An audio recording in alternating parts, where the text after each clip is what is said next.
Good afternoon, everyone, and welcome to our Provider Experiences with Supported Living webinar. Thank you for joining us today. Today, we will be hearing from Matt Rivas, Quality Management Director at Turning Point Services, about his agency's experience providing supported living. This webinar is being sponsored by the North Carolina Council on Developmental Disabilities and the North Carolina Money Follows the Person Project. Thank both organizations so much for your generous support. Some quick housekeeping before we begin. Currently, everyone is on mute, but we do have a chat function. It's on the right-hand side of your screen. Please enter any questions that you have that you would like the presenter to answer there throughout the webinar. We'll be answering some questions during the webinar, and we'll also have questions and answers at the end. Slide handouts and a recording of this webinar will be available at the DD Council website, nccdd.org, next week. In addition, a short survey will be sent out after this webinar. Please take a few minutes to complete the survey and provide your feedback. This helps us make sure that we're providing you with information that is useful. Thank you all so much for joining us. And with that, I'm going to turn it over to Matt Rivas of Turning Point Services. Matt? Hello, everybody. And I'm hoping you could hear Kelly and you can hear me too. If you can't, please let us know and let's take care of that as soon as we can.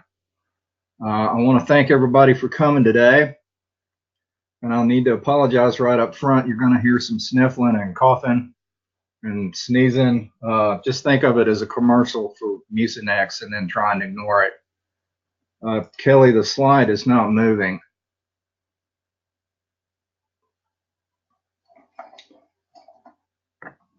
No matter what I do. Here we go. So what I'm going to talk about today is some things that have helped and some things that have hindered our supported living efforts during this project. So I've kind of subtitled it "So Far So Good, but Not Enough," because there've been some obstacles in the way, and so I'm going to go over that, and I'm as much interested in hearing your suggestions for how to get past some of these obstacles, because I certainly don't have all the answers. One of the things that really helps is this first concept I want to go over, which is understanding supported living as a concept and not as a service definition. It just doesn't work that way. It's more like person-centered planning. Person-centered planning is a tool, but it's also a way of thinking and a way of being. It's not just a plan process. You can't really turn it on and off. You have to understand what the ultimate goal of supported living is in order to plan for it. When you're thinking about supported living, some of the things you have to consider when you're planning for somebody is, excuse me, things like what's your definition of independence and autonomy? What's real integration? What's going to happen with money? What are you going to do for work? What are you going to do with your day? What relationships do people have, or do they want to start?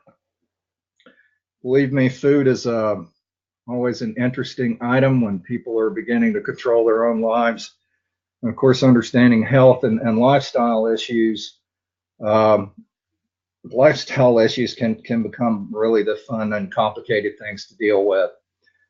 But to put this concept into fairly simple terms, as I've got in bold here on this screen, it's my home, my rules, my life. And you've got to understand that, and you've got to have a good support team that understands that as the concept and your goal in supported living, or it just becomes a series of bumps along a unpaved highway. This reminds me of a story. We helped this fellow move out. He'd been living in big buildings, which are institutions, for decades. And so an apartment was found, and there's a roommate involved, and furniture was procured, and it was, everybody thought it was just as cute as it can be. And so this guy moves in, and the first thing he starts doing is he keeps tumbling all the furniture out of his bedroom into the hallway. We couldn't figure that one out because we thought it was such a cute place. Well, he had lived for decades in a room with a hospital bed and a chair. He wasn't used to having things in his sleeping space.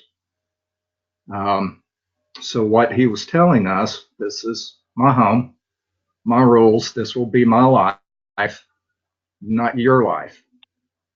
So we had to find another place that had a really big closet so that we could keep his clothes collected and a big enough space to put some extra chairs for when people wanted to come visit him. And as time went by, he certainly became interested in some of those things in the closet, and they came out into his bedroom, but that was according to his timetable. You know, Kelly, I just lost the thing that moves the slides forward. Okay. Just the next slide. There it is. Okay. All right. Thank you. So that was one of the things that helps is having people who deep down understand what supported living is supposed to be. The other big thing that's really helped us in a lot of ways is that the people who want to be in supported living and their advocates and the support team refuse to take no as an answer. This can be a fairly complicated process and full of emotional issues and lots of real life stuff that need to be worked out. And when you're going through a planning process for somebody in supported living, it really needs to start with an honest identification and down to the bone examination of such things as what are people expecting out of this? What are they afraid of? What are they assuming that the service will be? What do they assume that the provider is going to do? What are they going to do? Boundaries become a really big issue because my house, my rules, my life. When are you coming over? Family, friends may not understand if somebody's controlling their life, then you need to call and find out if it's okay. Trying to discover assets. Assets can be things like real estate, money, friends. You have to figure out what everybody's bringing to the table because we examine limitations enough as it is, and see what skills are available, both for the participant in supported living, but skills of people that are already around them.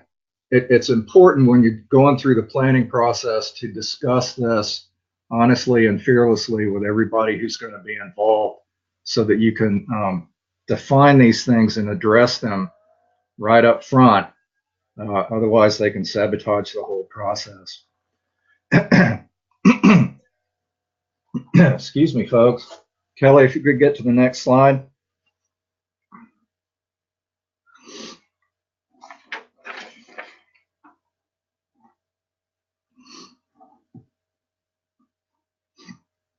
In this process of planning for supported living, when you start examining expectations and assumptions, you're going to run across this right away. Just trying to balance autonomy and risk. And if you're in a room with 12 people and you want to talk about risk, there are going to be 12 different definitions of risk. That's okay. You just need to talk about them. The reason you want to talk about them is you need to understand the risk in detail, and it needs to be in the plan. In other words, if somebody says, well, occasionally Matt is aggressive, well, what does that mean? I mean, exactly what does that mean? How often does it happen? What happens? When does it happen? What happens as a result of it? And I mean exact details. It's not enough to use vague terms. You can't get anywhere with that. Then it's important as a group to define, well, when something happens, or if something appears like it's going to happen, what do we do? what can we do? Identify those supports and those options that can keep people safe without interfering with their autonomy. And use assets in the community when you can. Just make things easier in the long run. Once you've identified what the risks are, what the triggers are, what the thresholds are, what your responses are going to be, everybody on the team has to understand what's our response going to be.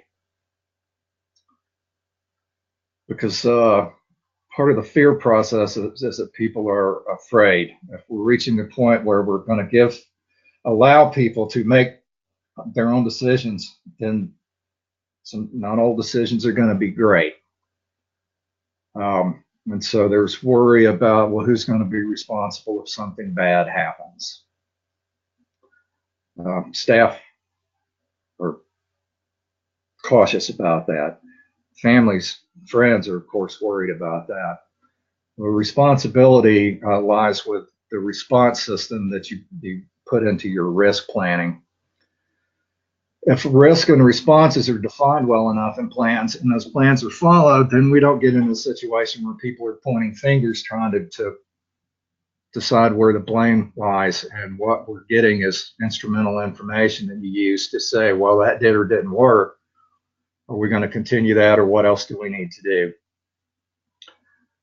Here's the cool thing that we've learned about when you're talking about risk and people are building their own lives, is that no matter how in depth you get in with your risk planning, you're not going to predict everything. You have to expect the unexpected. There's just no way around it. Real life leads to real life issues, and you will encounter new risks. In fact, I would say if you're not encountering some new and surprising things, you're probably not doing this right. Kelly, could we get to the next slide, please? And if there are any questions coming in, keep them coming.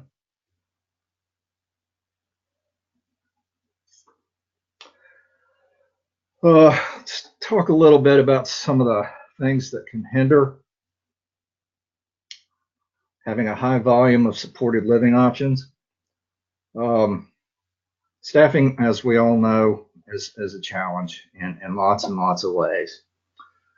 Not only is it right now extremely difficult to even find staff because of low unemployment and the wages that we're able to pay, and the fact that they're kind of like part-time temporary jobs without huge amounts of benefits.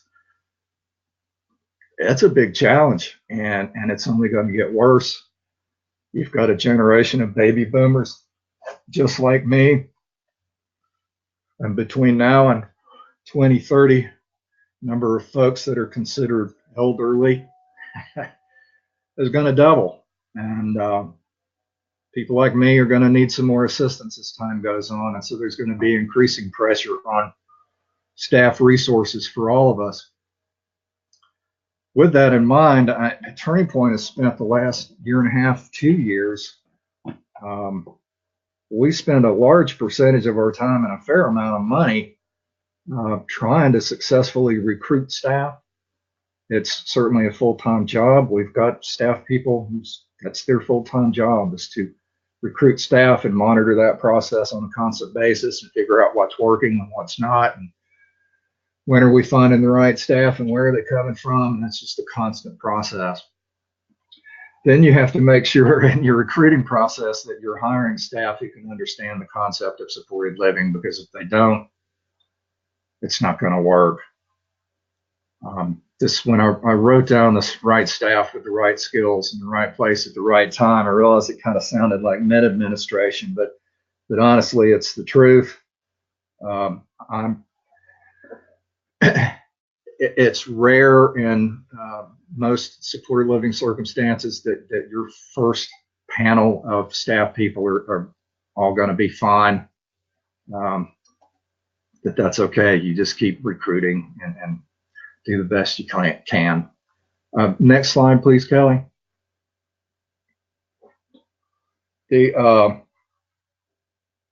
Another So far, it's been a hindrance, even though it's also been helpful in a couple of situations for us.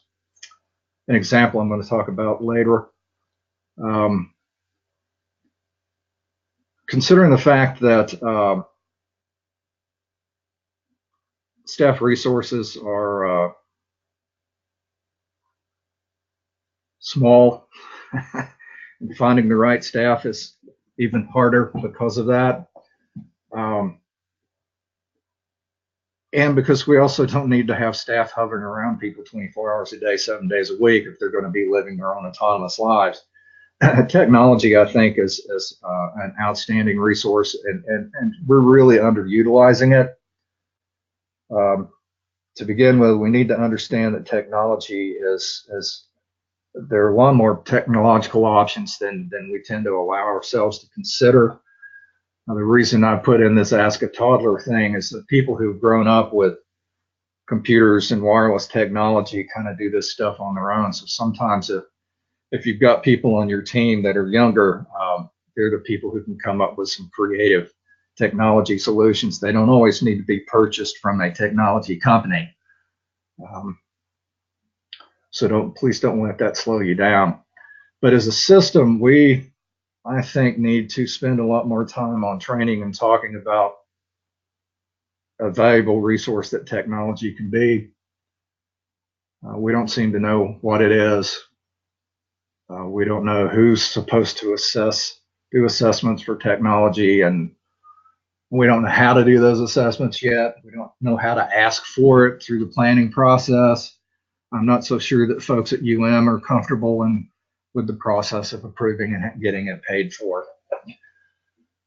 But if I worry about the fact that if we don't begin using technology, we're just not going to meet the needs of the folks out there. We're not going to be able to find the staff to meet all the needs that are there.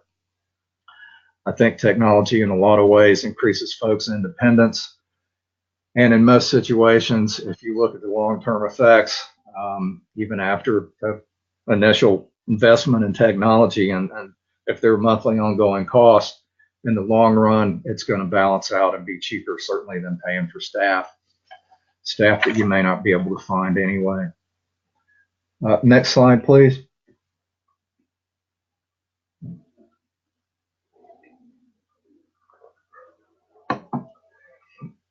Here's another hindrance problem that we've had,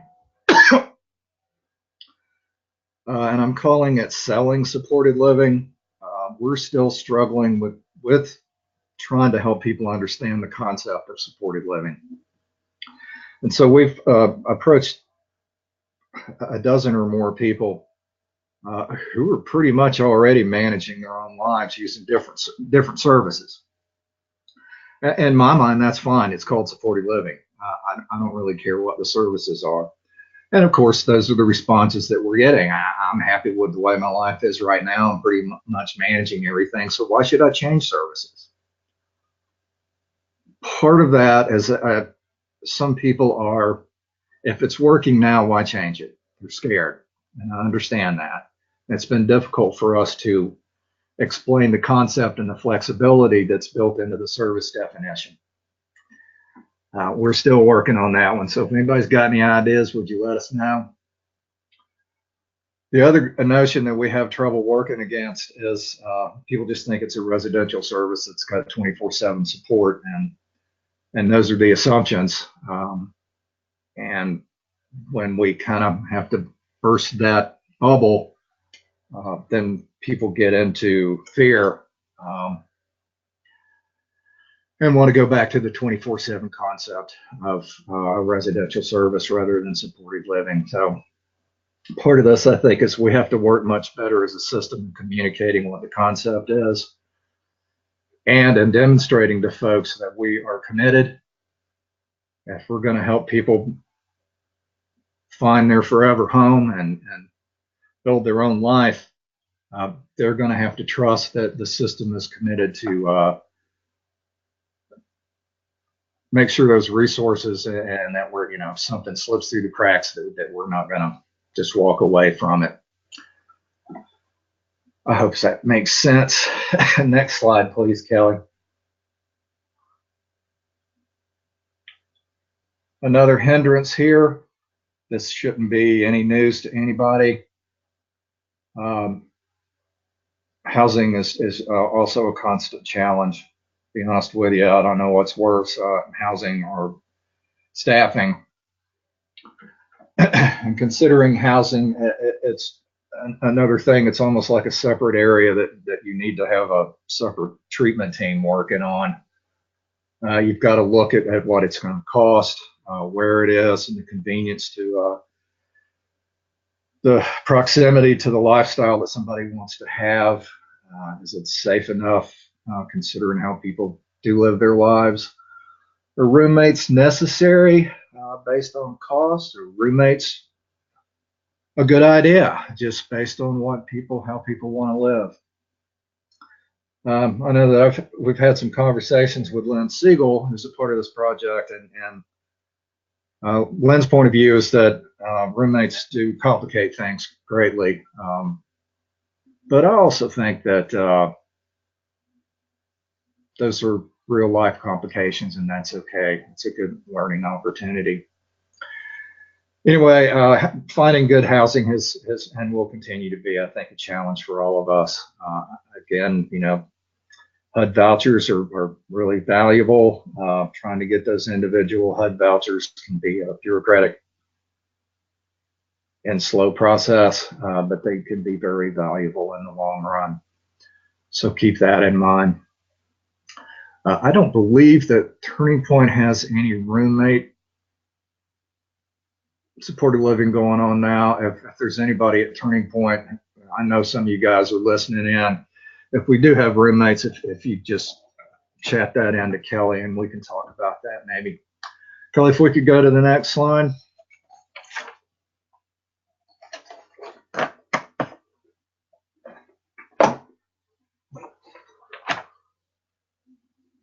Oh yeah, cool. Good. This is going to end quickly, unless we want to keep talking. Well, Matt, I have some some questions. If this would be a good time to break for some questions. We have quite a few people who are chiming in. Thank you guys so much in the question section. One of the questions is, can you give an example of real people who are utilizing supported living using technology? And can you give an example of something that has worked well and maybe something that has not worked well? Yeah. Well, this example here will include some technology that is being used as a solution right now. There's also a fellow, and we've just inherited this situation. He's living in an apartment over in the western part of the state that basically he and his support team, and including his mom, set up with a lot of in-apartment technology so that he can live on his own. and there are sensors on cabinet doors in the refrigerator and on the front door, and they're using a wireless system. These sensors then let his support team know if he's kind of a creature of habit anyway, but is he on his schedule? Where the sensors are can let the family know or the support staff know. Has he gotten up? Has he gone to the bathroom? Has he started his breakfast? Has he left for work? And his again, his mom has been incredibly instrumental and was the one who set all this stuff up with a technology company. But it's easy for everybody to keep up, and the technology system, if he forgets to take meds or something like that, well, that system will contact him and say, don't forget to take your meds. Don't forget to get up. Or if somebody goes into the bathroom in the middle of the night and doesn't come out for an hour, well, there's sensors that can let the support team know that. But in the example I'm going to talk about, another real person and a solution that's using technology and natural supports to address an issue.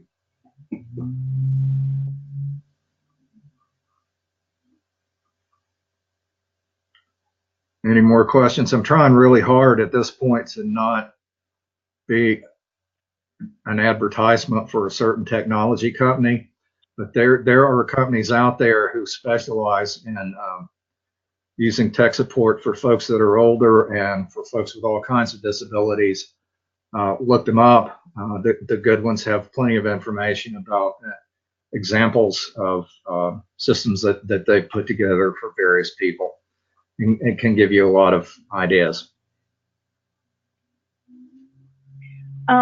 Matt, I'm unmuting Betsy Michael. She had some comments that she wanted to share. Betsy, would you mind sharing with the group?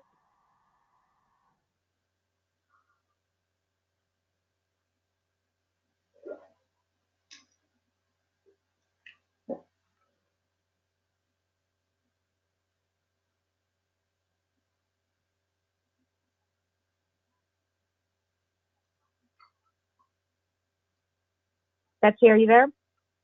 She was just typing in some additional information about technology and ways to access technology in the state. Okay, well, Betsy, message me if you're available to talk. I apologize. Well, and maybe we could get that information and send it out, make it available after the webinar. There's some really good companies in North Carolina right now with a lot of good experience, and I do highly recommend that folks look into it. Jeannie Bird just made a comment that I think should be shared with the whole group. She said that individuals can set up augmentative and technology assessments for free through NCATP Assistive Technology Program. So I will share that information with the group. Thank you for sharing that information. Okay, I believe Betsy has called.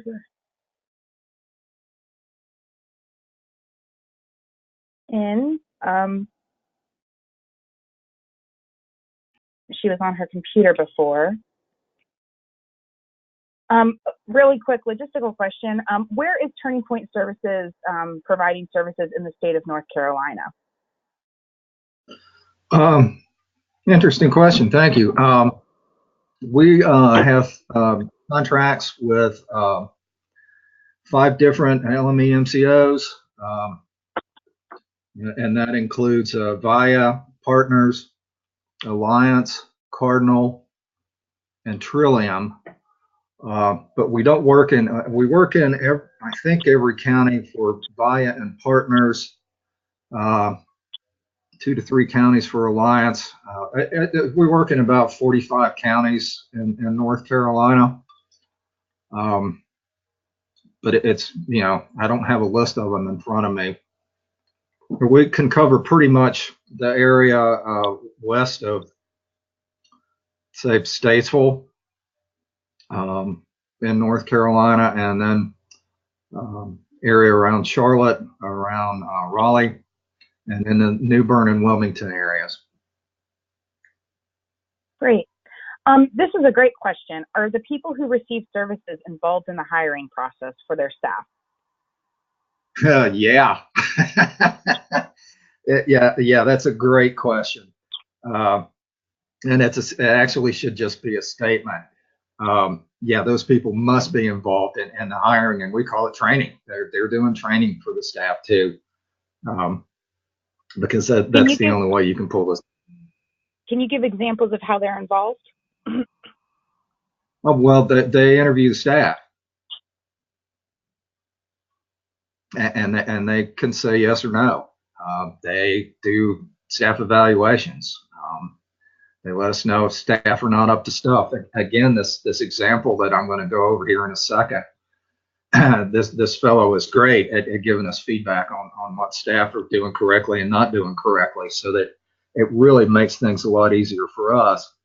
And if you can start that off at the beginning by saying, no, you're not just going to be introduced to your staff. You're going to interview them, and you're going to be part of the hiring process.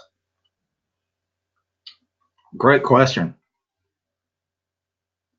My house, my rules, my life. Yep, my staff. It's fabulous. Yep. Okay, I believe Betsy has called in, and Betsy, you are off mute if you want to go ahead and ask your question. Thanks. Sure. I know that employer of record is not an option right now for people on supported living, but that it will be with the new waiver. But are there any exceptions at all to where DHHS has given approval, if you will, to people doing EOR as a way to help with addressing the staffing challenges you described and that I experience as a parent? Mm-hmm.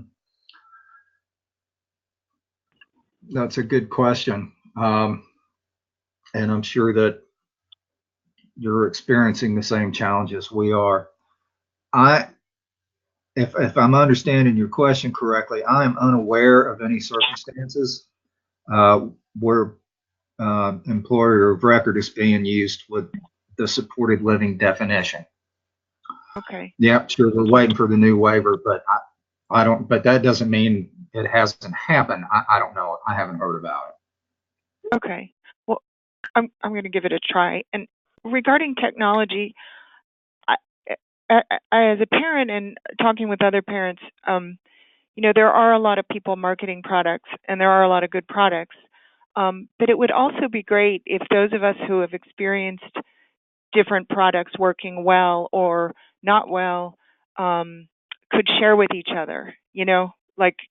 It's I don't know how that could work out exactly, but it is going to be increasingly important. And I know just in our experience, we have found certain things that really work and they're really cheap, and there's other things that have just failed. Of course, every human is different and what they're going to need, but if I can help in any way with that, so somehow coordinating shared, like from the consumer and family perspective, shared information on how technology is functioning really well in the field with supported living folks, I would be happy to. That's a great idea, because part of the issue is that it is fairly new, plus there are new products all the time. So we don't have a good concept. We don't have pictures in our heads yet of what technology can do. And the more and more examples that we have available for folks, it really helps with the brainstorming process when you're looking for solutions. When you were saying that, I was kind of envisioning like some sort of a sharing website where people could share their stories and post links and contacts. And mm-hmm. I wonder if the DD Council would be interested in something like that. Yeah, that's a great idea that we can bring back to the DD Council. And another way that you can really use technology to, spread resources and help improve lives. Okay, we have a couple other people who've raised their hands, so I'm going to call on you and unmute you so you can ask your question directly. So first, Lisa, go ahead, and you're off mute. To ask questions, you have to actually use the call-in number. So I think that's an issue we're having. So if you want to ask a question directly, use the call-in number. If you want to ask a question through the box, I will go ahead and ask for you. So one of the questions that's being asked, Matt, is we have people on this webinar with varying knowledge of supported living. Can you just talk a little bit about how supported living is funded? That's one of the questions that we've received. How it's funded? Yeah. Well, there's in the innovations waiver, there's a service definition called supported living. That's of course one way of doing it. As I've talked about earlier today, supported living, though, is not a service definition. And so we've got a number of circumstances that I would call supported living, where we've cobbled together various services and resources and been able to achieve the same ends, where somebody's managing their own life in their own home. But those funding sources are wide and varied and just depend on what people can qualify for, what funding sources they're eligible to use. And we piece those things together. under the concept of supported living. So, there's never enough money. So you've got to be creative and trying to meet your goals. But we're using state-funded service definitions. We're using other waiver service definitions to be able to support some of these situations. It's a constant battle. Matt, here's another great question. When we talk about making sure that, we set individuals up for success in supported living, Mary asked, are there independent living classes for people in regards to life skills, such as budgeting, nutrition, cooking, relationships? And if there aren't, how do you handle educating individuals who use supported living on those kind of life skills? Well, I mean, those things are typically already identified in the service plan, and people may have been working on them for a while. And it's certainly something that we need to accommodate in a service plan, because if you can live your own life, there's all these really neat things you have to do, like what do you pay your bills, and what are you going to eat for dinner, and when are you going to have friends over, and who are those friends going to be? I mean, that's all part of the package. So we there are lots of resources for classes throughout North Carolina, but we tend to succeed better when we're doing it in one-on-one settings,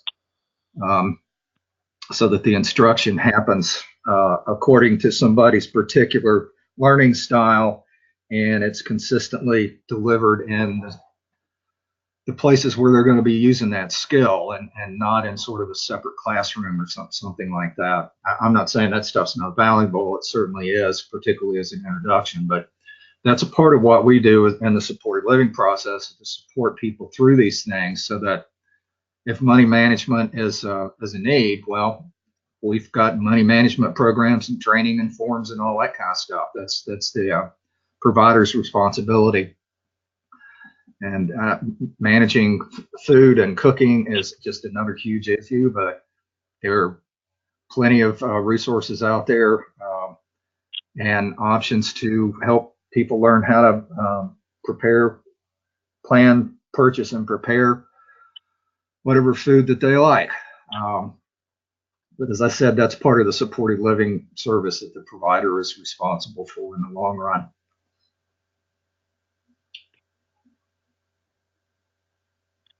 Okay, Matt, that's about all the questions that we have currently. So if you want to continue with your presentation, and if people have more questions, feel free to ask, and we'll answer those throughout the rest of the presentation. Okay, this is just a quick example, and I'm basically at the end of my part of the presentation, so I would like to continue the discussion if we can. But this fellow, we're learning a lot from him.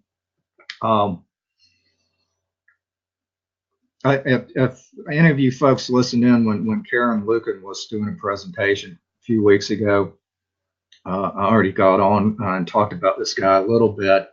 He was a fellow that had moved into his own place, and as Karen called it, he was encountering the freshman 15. He was gaining weight, which he'd never had a problem with that before. And so, we had to figure out what was going on. By that we part, I mean not me. He's got an outstanding support team. And they made a couple of adjustments, and his weight is stabilized, and he's still eating whatever he wants to eat. But just looking at, instead of buying food in bulk, buying food more often, and just building it into the training plan, training about portion control and stuff like that. He's now managing his caloric intake on his own. So anyway, this is the same guy. Another issue came up, as I said before, and when you're doing supported living, there are going to be some unexpected things happen, because it's different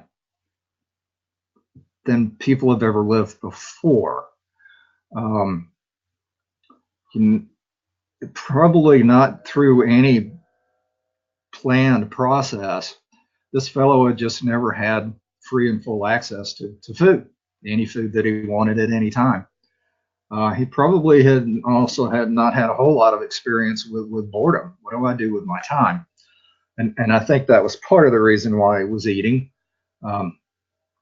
huge amounts of certain foods. But anyway, what's come up with this fellow now is that he started leaving the house in the evening, and he was going down to one particular house down the street, and seemed to want to start a relationship with a woman who was living there. In some awkward way.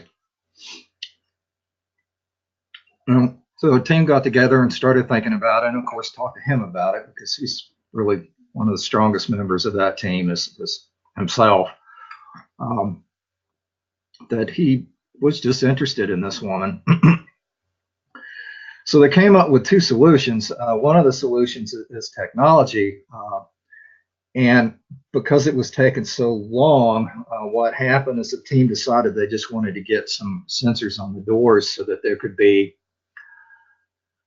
a signal sent to the people who were on call and to the family member who is incredibly involved with this fellow, to know that, okay, well, it's 8 o'clock at 8:30, 9:30 at night, and he's gone out the front door.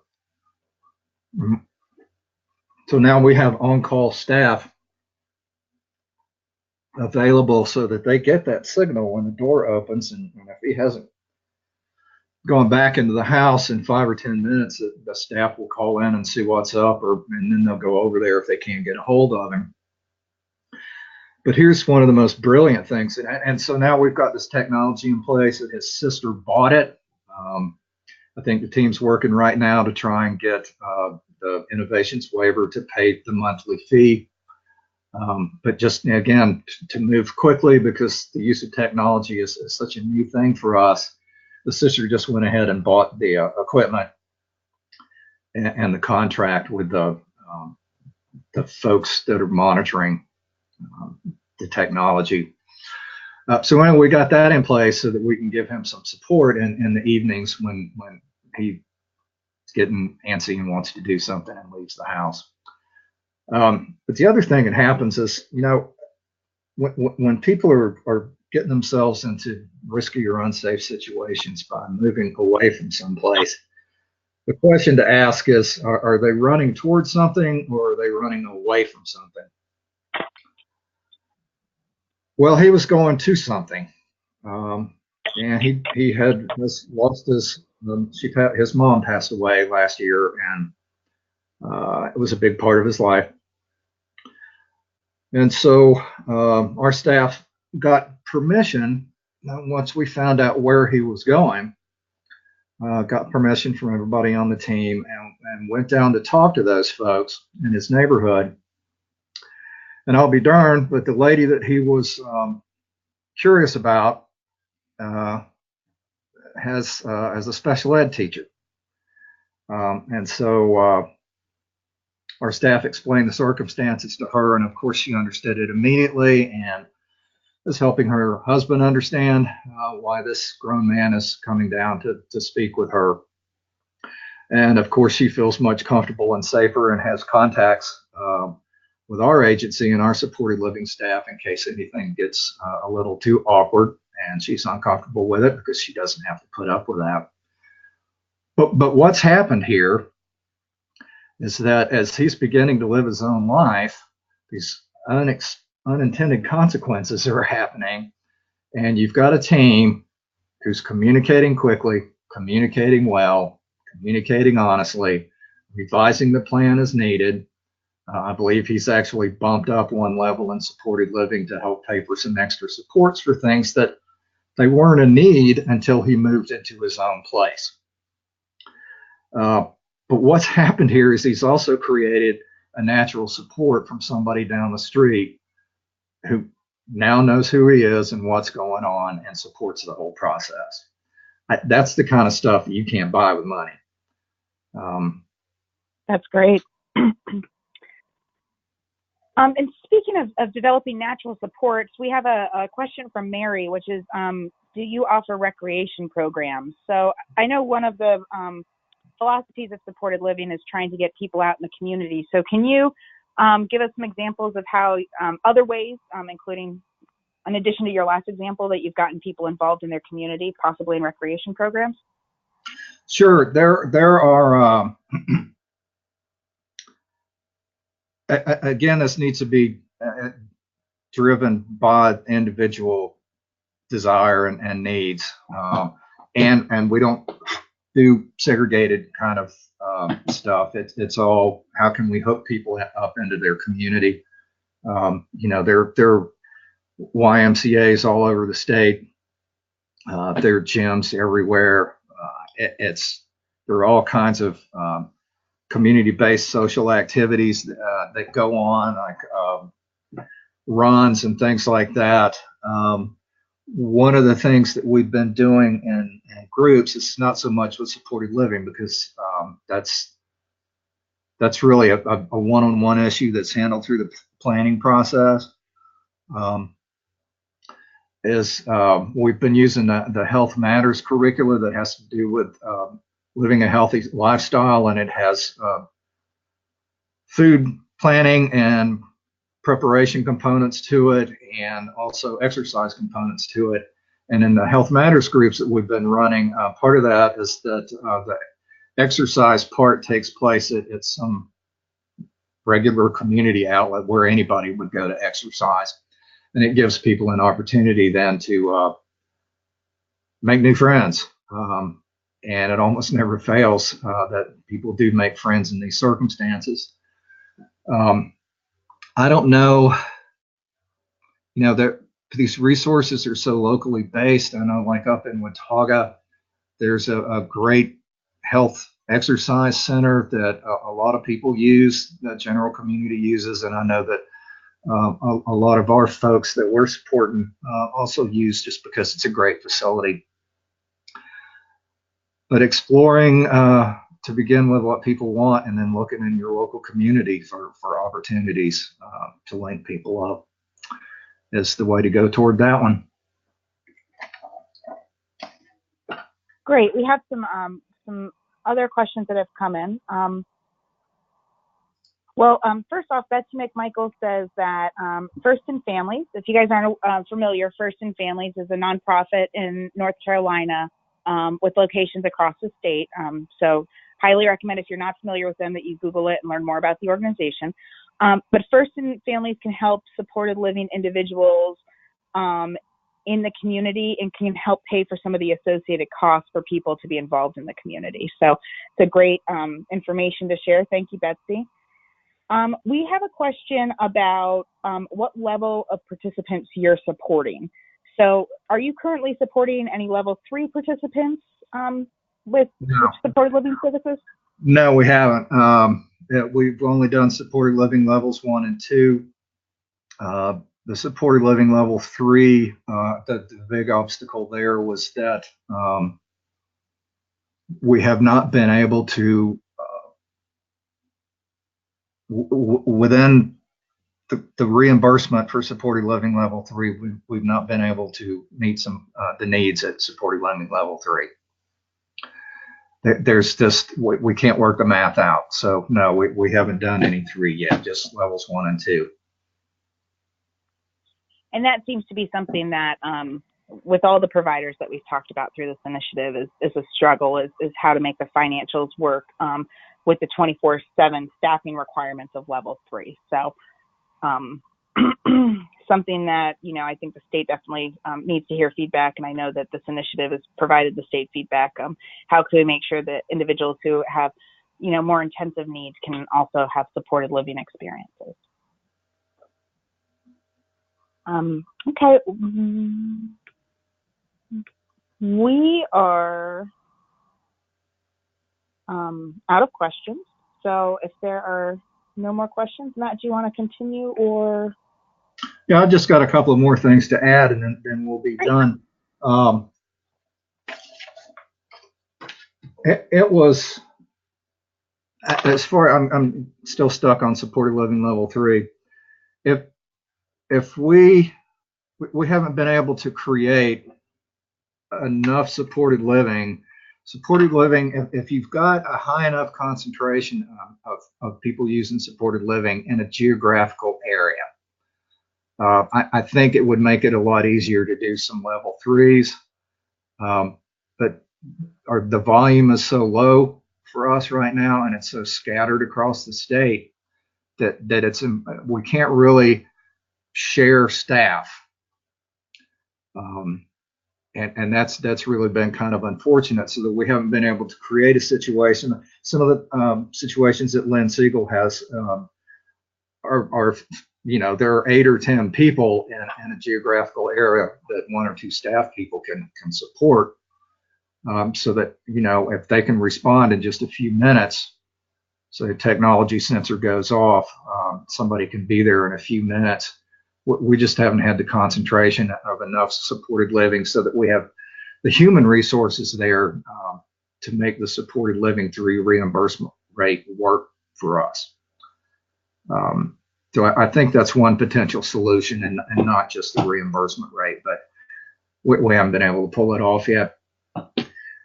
The only thing I want to leave you with is, what did I do with it? A quote that I refer to at least weekly, if almost daily sometimes. This is Dr. Martin Luther King Jr.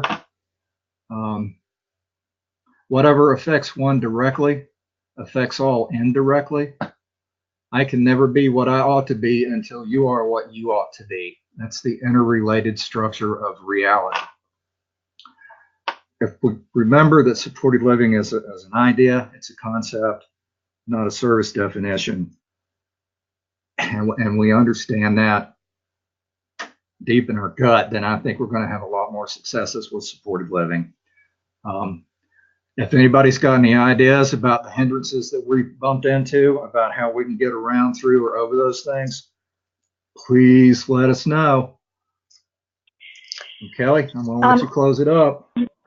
Okay, and we did have a comment from Melissa Weinstein of RHA, and it states, RHA recently began offering supported living, and they currently are supporting somebody who's a level 3 individual in Statesville, and they're working on supporting another level 3 individual shortly.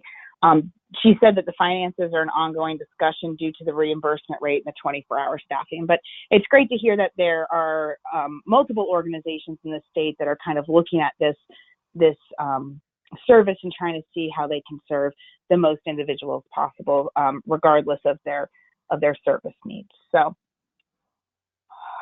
with that, I would like to thank you all for attending the webinar. Please take a minute to complete the brief survey that will be sent out today via email. In addition, there were a lot of questions about supported living and just where can I learn more. If you go to the DD Council website that you see on your screen right now, we have all of the archived webinars and PowerPoint presentations, as well as fact sheets that have been created with the involvement of the state. So it's a great resource for people who want to learn more about supported living and how it might be able to help somebody that they love. So thank you all so much for attending. And with that, I hope you all have a great day. Goodbye. Thank you, folks. Thank you, Kelly.